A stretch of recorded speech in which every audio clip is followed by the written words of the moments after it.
Então, caso caia a internet ou trave, por favor, me falem, tá? Liguem o áudio e me falem.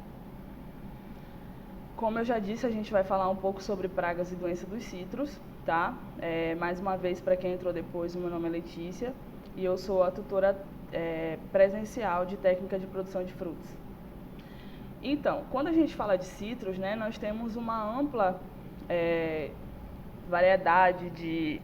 Nós temos 3 gêneros, né, e um número muito grande de espécies que compõem todos esses, né, mas particularmente nós falamos em grande parte do gênero Citrus, né, então aí também a gente fala agora sobre essa diferença na escrita, né. Quando a gente fala Citrus com a letra O, nós estamos falando de modo geral sobre a citricultura, né, sobre os 3 gêneros cítricos.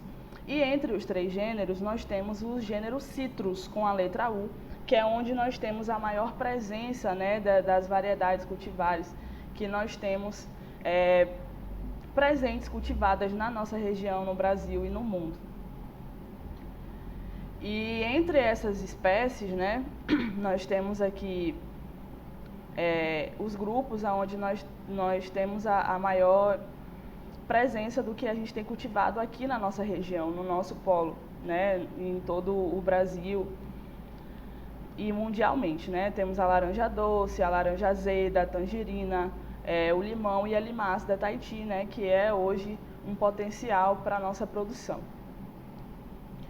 O cultivo de citros, ele vai se destacar, né, considerando sempre como uma das principais frutíferas do país, né, e esses produtos agrícolas, eles são exportados, né, laranja e limão, em forma de suco e in natura.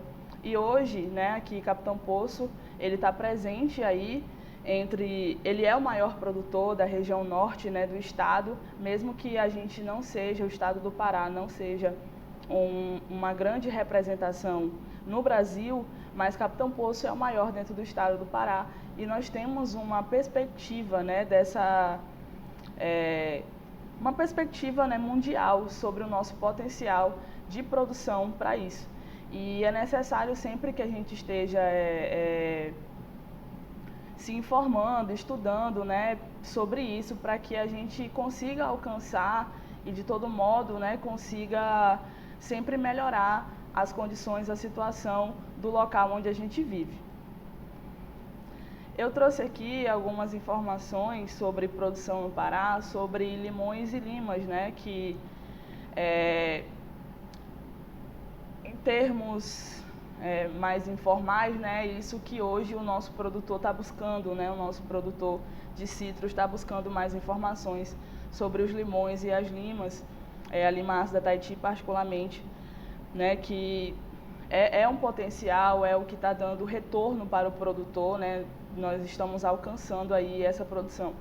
E no estado do Pará, nós temos 2 polos citrícolas, né, onde um está localizado na região nordeste paraense, que é composto pela microrregião de Capitão Poço, né, incluindo os municípios de Irituia, Orém, Garrafão do Norte e Nova Esperança do Piriá. E temos um outro polo que está presente na região do Baixo Amazonas, né, tendo municípios aí como Monte Alegre, Alenquer, Belterra, Mogi dos Campos, Prainha e Santarém. Tem um erro bem aqui, mas é Santarém.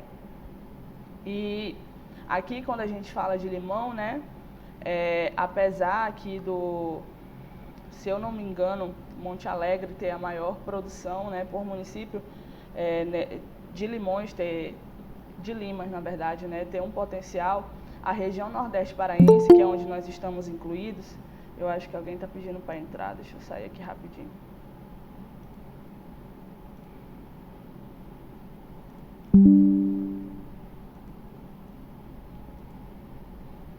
Nós estamos incluídos, ela tem 57,7% dessa produção de limão.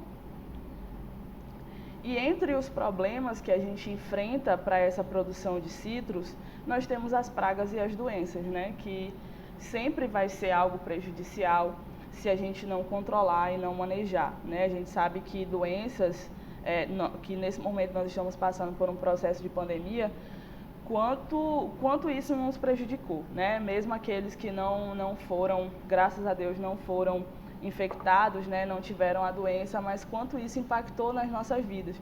Então, é muito importante que a gente estude sobre isso, né? Sobre pragas e doenças para a agricultura, para a produção de frutas e principalmente para a citricultura, que é o nosso potencial na região. E quando a gente fala, né, de pragas e doenças, a gente tem aqui algumas doenças que são presentes, né, na nossa região, também doenças que não são presentes e que fazem com que a gente seja potencial, né, que nós somos área livre. Então aqui eu tenho algumas demonstrações, mas a gente não vai falar sobre todas essas até pelo nosso tempo, tá bom? Primeiro a gente vai falar aqui sobre a hortésia, né, que é uma conchonilha, que é uma das pragas que mais podem provocar danos nos citros. Por quê?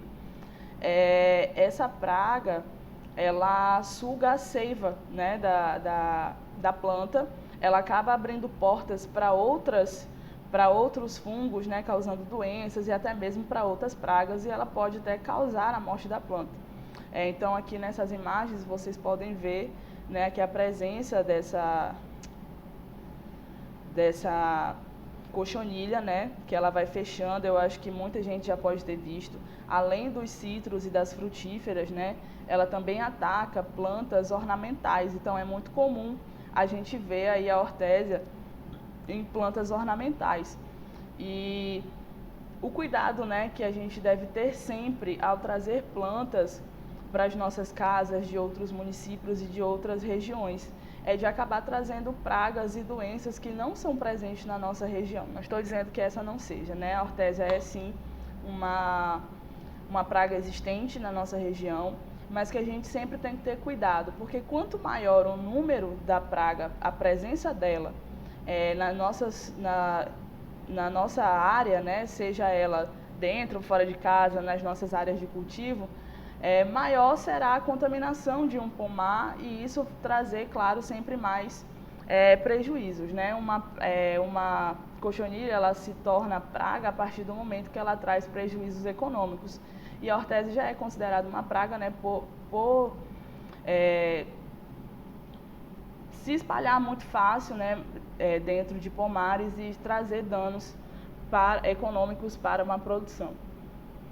Então aqui eu trago mais uma imagem, né, que representa aqui essa contaminação para que vocês possam ver que bem fechada, né, quando o ataque é mais severo, ela acaba apresentando também essas cochonilhas no lado de cima da planta, né, não só na parte de baixo.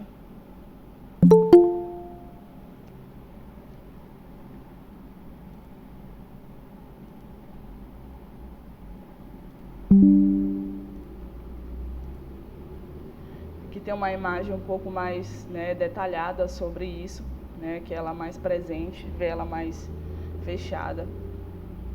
E como outras espécies de cochonilha, né, a hortésia ela possui o ovissaco, que é uma câmara na qual os ovos são depositados e que não é atingida pelos inseticidas e nem atacada por inimigos naturais. Então essa característica ela vai dificultar o controle químico quanto biológico, né? Então essa cochonilha, o ataque dessa praga, ele deve ser sempre controlado quando a gente tentando eliminar os adultos, né, para que eles não coloquem, as fêmeas, né, não coloquem, depositem esses ovos, para que a gente não tenha novos adultos aí. Então esse controle sempre tem que ser feito com os adultos, né, por essa barreira, essa dificuldade que a gente vai ter de eliminar os ovos da cochonilha, né? Então o ataque da hortésia ele vai ser mais intenso durante o período mais seco do ano, né? E essa ocorrência ela se dá em reboleiras e ele vai formar colônias nas folhas, né? Na parte inferior da planta, como eu já falei. Mas se o ataque for severo, ele também chega na parte superior da folha, né? E o controle ele sempre tem que ser feito por toda a propriedade, não apenas em uma planta, né, por ela se espalhar de forma muito fácil. E ela pode, né, ser levada também nas roupas, né, quando você entra em uma área de produção, você sempre tem que ter muito cuidado sobre a sua higienização antes de entrar na área de produção.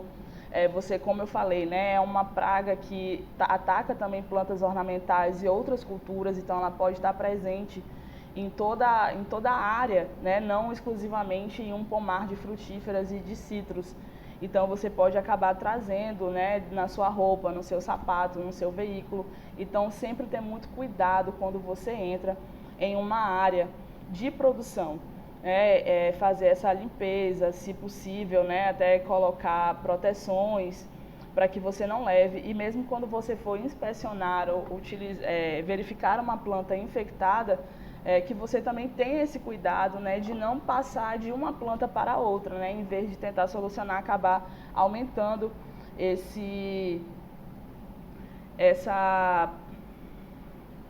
o espalhamento, né, dessa praga. Depois da hortésia, nós temos também aqui a larva minadora, né, ou minador dos citros, que como é conhecido, né, e quem aí que está na prática, ou mesmo quem não esteja, nunca viu, né, essa folhinha aqui com esse caminho, né, até muito parecido com uma doença que as crianças pegam, né, quando crianças, assim, é muito parecido. Ela cria esse caminho aqui, né, que é a larva minadora, como a gente popularmente conhece, mas também conhecida em outros estados como o minador dos citros, né, que é esse bichinho aqui, bichinho não, né, a gente nem pode estar falando isso, bonitinho, né, mas que causa grandes prejuízos aí nos nossos pomares. O minador, né, é uma mariposa, como eu falei para vocês, o minador dos citros, que ataca as folhas mais novas dos citros e provoca redução na taxa de fotossíntese e o desenvolvimento de novas brotações, né? E a gente sabe o quanto essa fotossíntese ela é importante para o processo, né, de formação da planta, de desenvolvimento dela, até que a gente tenha um fruto formado, né, para a qualidade dos nossos frutos. Então, hoje também aqui na nossa região, nós não temos tantas informações relacionadas às nossas características, né, principais aqui da nossa área.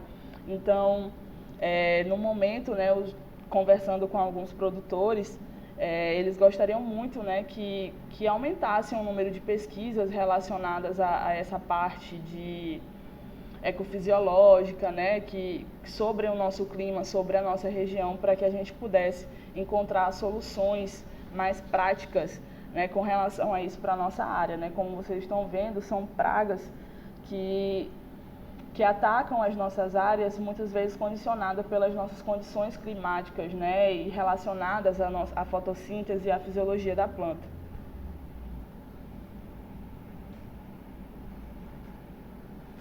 Os maiores prejuízos das pragas, eles são indiretos, né? As lesões provocadas pelo minador dos citros, elas podem facilitar a disseminação da bactéria, que vai causar o cancro cítrico, né? Então, assim, a olho, né, ela pode não ser tão prejudicial ali naquele momento, porém ela é uma praga que abre portas para que bactérias, né, como essa aqui, estejam, né, com a porta aberta para que ela possa entrar e fazer com que uma nova doença, né, chegue para a nossa área. Como eu já falei para vocês, é uma área livre. Entre essa área livre a gente tem o cancro cítrico, que Deus defenda, né, a gente possa ter ela aqui, o que vai ser prejudicial para a gente, que hoje o nosso potencial ele está relacionado principalmente a essa área livre.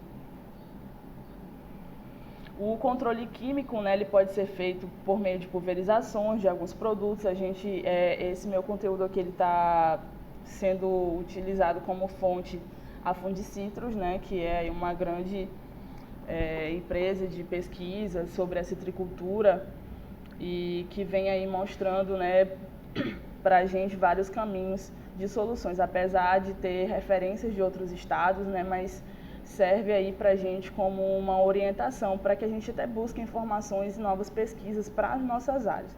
O controle biológico ele também pode ser feito, né, aí pesquisadores da própria Fundicitrus, da Embrapa, né, buscaram informações, e essas informações continuam também aí outras, né, buscando pesquisas para que a gente possa encontrar controle biológico que seja natural para o minador dos citros. Então, eu trouxe uma imagem aqui, né, um pouquinho mais realista, para que vocês possam ver, quem nunca viu, como a larva minadora chega na planta, né? Como vocês viram, essas pragas, elas atacam principalmente a folha, né, a área foliar, que é muito importante para o desenvolvimento da planta, principalmente quando a gente fala de fotossíntese, sempre relacionada à fisiologia da mesma. Uma outra imagem aqui, né, como ele fala, o ataque sempre é em folhas mais novas, né? Então a gente está vendo aqui uma folha, pela coloração, é uma folha nova, bem próxima aqui também tá, né, de uma flor, que é completamente prejudicial para a planta, né, e como ela está fechada aqui com o minador. E agora a gente vai falar sobre a mosca das frutas, né, que é aí um grande impasse para a citricultura de modo geral e também para a nossa região, né? A mosca das frutas é uma das mais importantes pragas dos pomares comerciais do mundo. E no Brasil, até o momento, né, a gente tem 2 espécies. Acabei não vendo se a gente já tem mais alguma coisa, mas eu acredito que essa informação é a mais atual. E ambas elas causam prejuízos dentro e fora da porteira, né, porque são pragas quarentenárias para os países importadores, né, e os continentes, que provocam restrições ao comércio internacional de frutas frescas. Como vocês sabem, eu já falei, o nosso polo, né, ele exporta esses frutos, e uma das um requisito, né, para que essas frutas saiam é a certificação fitossanitária, né, feita aí por profissionais da agronomia que passam por um curso de certificação, né, passam por todo um processo para que eles tenham essa certificação junto à Depará, que faz essa fiscalização para que os frutos sejam exportados, né, e que a gente consiga ter esse nome aí em cima de produção e da qualidade dos nossos frutos, né? Então, a mosca das frutas, né, essas 2 que eu apresento aqui para vocês, a Anastefa e a Ceratis, né, elas são as espécies mais importantes das moscas das frutas no Brasil, ocorrendo no estado de São Paulo e no sul de Minas Gerais, né? Então,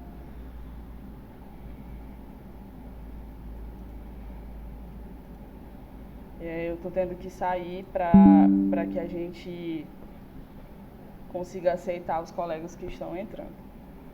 Então, aqui eu tenho as imagens, né, dessas moscas, e esses profissionais que fazem esse curso para que eles tenham essa certificação, essa licença para fazer a certificação nas propriedades, eles passam por um curso onde eles identificam, né, processos onde eles consigam identificar essas moscas, né, conhecer cada parte delas e realmente informar se elas são ou não essas pragas, né, que trazem prejuízos para a nossa produção de frutas, né? Então aqui a gente tem a imagem da fêmea, né, depositando aí os seus ovos na planta, né, o que vai trazer prejuízo para a nossa planta. Ela acaba amadurecendo de uma forma mais rápida e apodrecendo, e a gente perde esses frutos. Então aqui a gente tem um ciclo biológico da Ceratis, né, onde o profissional que trabalha na área, ele tem que conhecer todo esse processo, né, na identificação e na parte de inspeção e monitoramento da praga na área, né? E é necessário também, né, que todos, além do profissional responsável, como o produtor e outras pessoas que trabalhem na fazenda, na área de produção, tenham um conhecimento, né, mesmo que básico, sobre isso, para que a gente não tenha prejuízos futuros. E aqui a gente tem o ciclo da Anastefa, que ele é um pouquinho maior do que o da outra. E aqui a gente tem uma imagem, né, com diferentes imagens sobre esse ataque, né, da praga, né, diferentes formas da gente identificar esse ataque aqui, né, vocês conseguem ver uma imagem com um pouquinho maior de frutas e o prejuízo que esse produtor tem, né, com o ataque da mesma. E aí, como monitorar, né, essa mosca? Né? Como eu falei para vocês, o processo de certificação aí, ele é muito importante, né, que a gente tem esses produtores. E eu tenho aqui uma atividade para vocês, eu vou enviar ela, tá? Quando eu finalizar aqui, eu vou colocar naquele material do Word que foi enviado na primeira atividade, com todo aquele cabeçalho lá bonitinho, para que vocês possam me responder essa atividade, né? Então, para monitorar essa praga, né, a mosca das frutas, a gente tem 2 tipos de armadilha, né? A Macphail e a Jackson, que estão presentes aqui na nossa região também, né? Alguns profissionais da área, né, que trabalham em propriedades, a própria Secretaria de Agricultura também faz esse monitoramento e o uso dessas armadilhas. E eu tenho aqui como atividade para vocês, né, pesquisarem um pouquinho sobre essas armadilhas e sobre o monitoramento da mosca das frutas. E a atividade, né, pede que vocês pesquisem sobre os procedimentos para que a gente possa monitorar. Então eu peço aqui, né, que vocês pesquisem e me tragam nada muito que dê muito trabalho para vocês, tá? Algum texto claro e objetivo que me fale, né, o tipo de armadilha que eu já apresentei aqui para que vocês saibam, né, que existe esses 2 tipos de armadilha, que vocês falem sobre elas, né, conceituem cada uma, a época de monitoramento, a instalação, a quantidade, de acordo com o tamanho da área, a localização também que essas armadilhas devem ter, tanto na área total como a localização dela na planta, né, para capturar e fazer esse monitoramento, e a inspeção, né, que é feita aí o período, o tempo que deve ser feito, as anotações que ficam dentro da propriedade, tá? Então, quem quiser printar a tela também e guardar já aí, mas eu vou enviar para vocês o material no Word para que vocês façam, né? E como eu já falei, caso tenha alguma dúvida, é só entrar em contato lá pelo AVA, mande uma mensagem, no chat, não sei, perguntem que eu vou tentar ajudar da melhor maneira possível. Né? Então, depois que vocês já falei aí sobre o trabalho, né, e a gente tem um manejo desse inseto, né, que vai sempre estar relacionado aí com a limpeza do pomar e a área em retorno, né, um cuidado que a gente deve ter para todas as pragas. Oi, Letícia? Oi. No lugar de época, não podia ser período de monitoramento, porque época fica meio sem sentido, né? Porque não tem uma época, o monitoramento ele é feito em tempo contínuo, o tempo inteiro ele tem que estar sendo feito. Sim, sim. Eu acho que seria período, porque aí você entra no período de a cada 14 dias, entendeu? Que é feito Sim, monitoramento. tudo bem, a gente pode consertar. Foi só aqui porque eu estava fazendo os slides, posso ter, na verdade posso não, né? Cometi esse erro de digitação, mas sem problema. Se puder, só digita aí no chat para mim, para eu acabar não esquecendo. E aí, já mudar aqui, período, né, de monitoramento.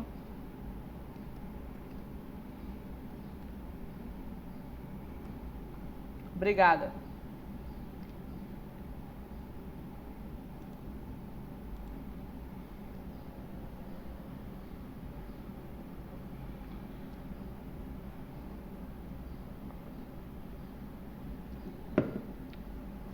E entre outros fatores, né, que a gente pode usar para o manejo do inseto, como o controle químico, o controle biológico e o monitoramento da planta, que é muito importante, fazendo em períodos corretos, né, como a colega acabou de falar, e existe um período para que seja feito esse monitoramento e o manejo do inseto seja feito de forma correta, sem trazer prejuízos para a área de produção. E aí, além das pragas, né, nós temos doenças também. Se a gente fosse falar aqui sobre todas as pragas e todas as doenças detalhadamente, a gente passaria dias aqui falando sobre isso, né? E o nosso tempo, ele é curto. Então, eu também vou falar aqui sobre uma doença, né, que tem trazendo aí grandes prejuízos, conversando com alguns produtores, e que eles buscam mais informações e também tenham uma atividade para a parte de doenças. Só voltar.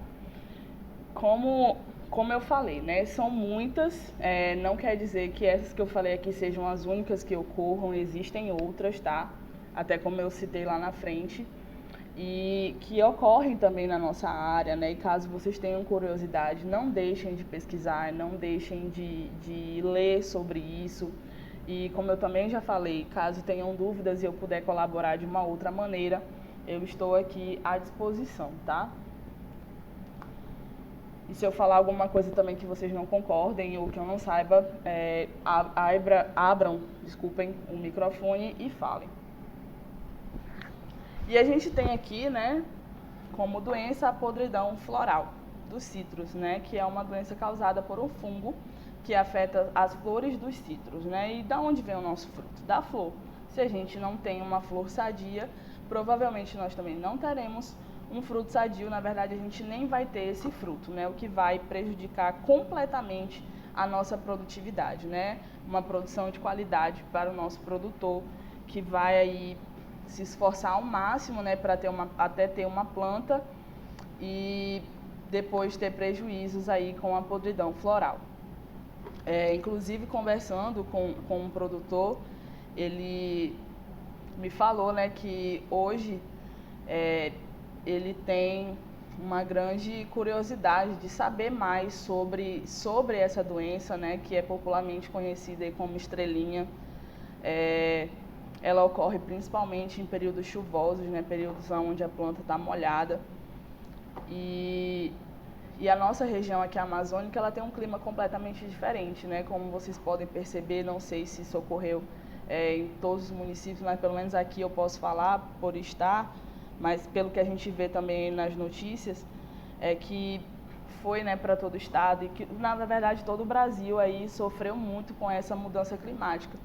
E aqui na nossa região amazônica, onde a gente deveria estar agora num período de estiagem, né, nós temos, né, às vezes dias de muito calor, porém não temos um período fechado de estiagem como já tivemos em anos anteriores, né? As chuvas estão aí muito frequentes, tem dia que chove, tem dia que não chove, e quando chove em grande quantidade, o clima também muito fechado, muito úmido, né? O que acaba aí também trazendo prejuízos, né? Com expectativas do produtor, quando a gente fala sobre pragas e doenças, né? Principalmente essa podridão floral aí que está sendo um problema hoje, né? Até por ela estar também atacando aí a lima ácida Tahiti, né? Como eu já disse, a grande perspectiva hoje dos produtores com relação a retorno financeiro.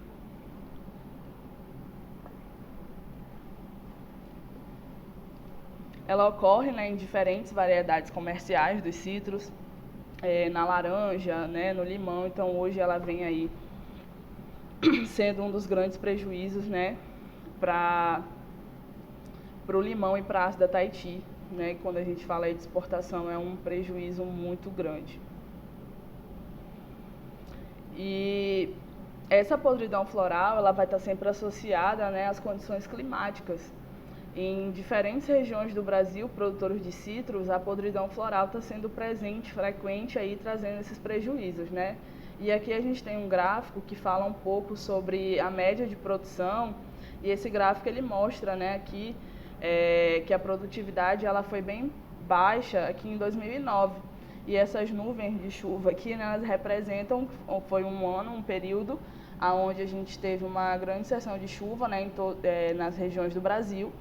E essa produtividade ela caiu justamente por a podridão floral estar relacionada às condições climáticas, né, e ter aí um maior foco da doença, trazendo prejuízos. E os sintomas, né, eles vão aparecer de 2 a 7 dias após a infecção. Aqui na figura A e B, a gente vai ter as lesões alaranjadas, que primeiro vai aparecer nas pétalas das plantas, tá? Então essas manchas aqui alaranjadas que vão estar presentes nas pétalas. Vocês conseguem ver aqui tanto na figura A de uma forma mais detalhada e na B, né, de forma geral aqui. Logo depois a gente vai ter lesões negras, né, que elas vão atingir o estigma e o estilete da planta. Então, além aqui das laranjadas, que já estão bem mais fortes, elas começam a ter lesões negras, né, no estigma e no estilete da planta. E a gente já tem aqui, ó, o fruto se formando e que ele não vai... Na próxima imagem, né, a gente vai ter aqui, ó, frutos recém-formados, eles ficam amarelecidos, né, e caem prematuramente. E se eles caem, a gente não vai ter produção. Logo depois aqui, né, a gente consegue ver em todas as fases do ataque da doença na planta, que ela vem até os frutos e esses frutos acabam caindo e a gente não tem a formação deles e, consequentemente, isso vai ser prejudicial à nossa produtividade. Então aqui, ó, é por isso que também, né, que ela é conhecida como estrelinha, porque depois que as sépalas, pétalas e todas as partes florais elas caem, né, o fruto também cai, fica só essa parte aqui na planta, né, e ela fica por um período aí, e é muito parecido com, relacionado a uma estrela. Tem mais alguém pedindo para entrar.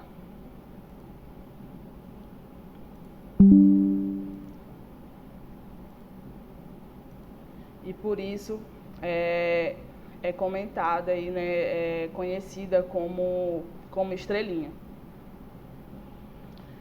E aí essa podridão floral, né, em forma de manejo, de modo geral, é um pomar sadio, né, que vai trazer para a gente aí a menor inserção dessa doença, né? E como eu falei para vocês, o nosso clima aqui, ele não é, né, igual ao de outros estados. Então, a gente ainda tem muita dificuldade para o manejo da doença na nossa região, né? Os nossos produtores aí, produtores também que são acompanhados por profissionais, estão aí buscando informações relacionadas ao nosso clima, à ecofisiologia da planta, para que a gente tenha mais informações sobre esse manejo e consiga solucionar problemas, né? Então, a irrigação no período de estiagem, ela faz com que a gente tenha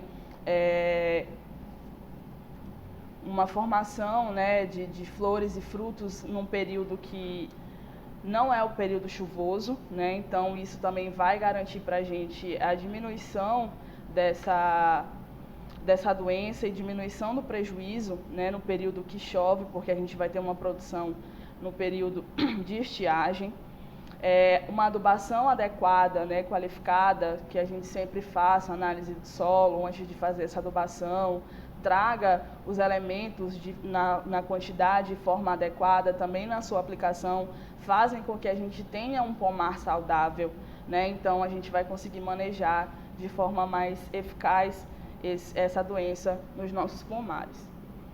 Então aqui a gente também tem alguns produtos, né, que são utilizados para o controle da doença, né? São informações aqui, como eu falei também, da Fundicitrus, né, que vocês podem encontrar aí, mas sempre acompanhada de um profissional, para que a gente não tenha prejuízos, né? Hoje também um dos grandes prejuízos que a gente tem aí em pomares é a falta, né, dessa assistência técnica. Às vezes as pessoas também não procuram um profissional adequado para acompanhar, acabam não seguindo as instruções que estão feitas, né, nos rótulos dos produtos, e em vez de ajudar, acabam prejudicando, né? Então, toda esse controle químico, ele requer muita atenção, ele requer um profissional adequado, ele requer que você faça uma aplicação adequada, um manejo adequado. E aí, nós temos outras doenças que atacam na nossa região e também doenças que são muito importantes para a citricultura e que no momento o nosso polo citrícola é uma área livre, né? Dessas três aqui, que é o green, a pinta preta e o campo cítrico. Mas não quer dizer que a gente não deva estudar sobre elas, até porque para que a gente se mantenha em uma área livre, os cuidados são extremamente necessários, né? Então a gente deve ter muito cuidado quando a gente traz uma planta de fora, um fruto de fora, para que a gente acabe não trazendo essas pragas, esses fungos, né, essas doenças para a nossa região. Assim como nós também temos que ter esse cuidado, né, com a venda dos nossos produtos, essa certificação fitossanitária, o acompanhamento de um profissional, para que a gente faça aí, né, leve esses produtos para o mundo. E aí, agora, né, o nosso tempo ele já está esgotando e eu vou pedir mais uma atividade para vocês, mas eu dividi aqui a turma não em 3 grandes grupos, mas em 3 partes, para que eu possa pedir atividade para vocês, para que não fique tão pesado, todo mundo consiga fazer de forma mais facilitada possível, né? Então, eu dividi aqui a turma, né? São 21 alunos no total, então eu dividi em 3 grupos de 7. E eu quero que vocês pesquisem e escrevam um texto simples, de no máximo uma lauda, falando sobre cada uma dessas doenças, né? Como eu já falei, elas não estão presentes na nossa área, porém, não é por isso que nós não devemos saber sobre elas. Então, da Antônia Laílsa até a Francisca, vocês vão falar do Green, tá? Do Jaime até o Lucas, vão falar sobre a pinta preta. E do Luiz até o Arley, sobre o cancro cítrico. Até aqui, tudo entendido? Todo mundo entendeu? Tem alguma dúvida sobre isso?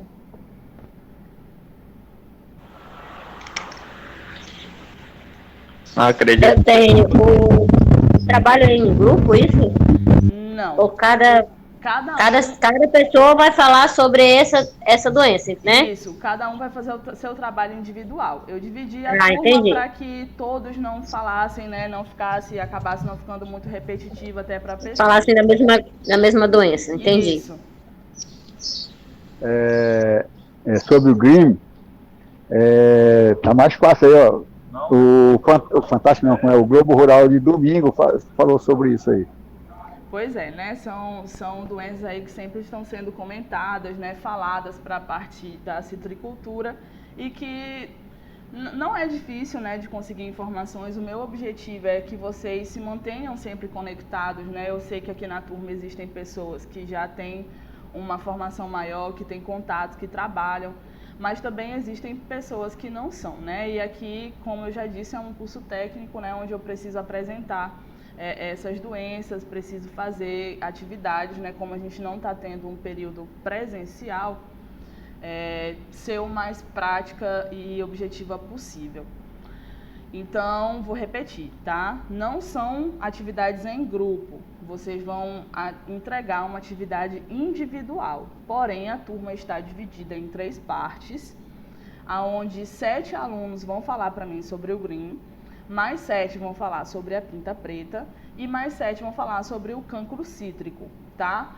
Um texto simples, quem quiser passar de uma lauda, fique à vontade, quiser usar imagem também, não tem problema, tá? Mas, no mínimo, eu quero que seja um texto de uma lauda, um texto simples. Deixa eu sair aqui de novo.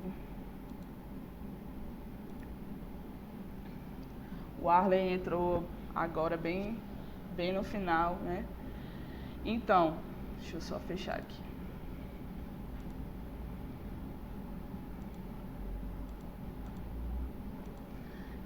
Eu vou enviar para vocês lá pelo AVA, tá? As atividades. Deixa eu terminar de gravar aqui também.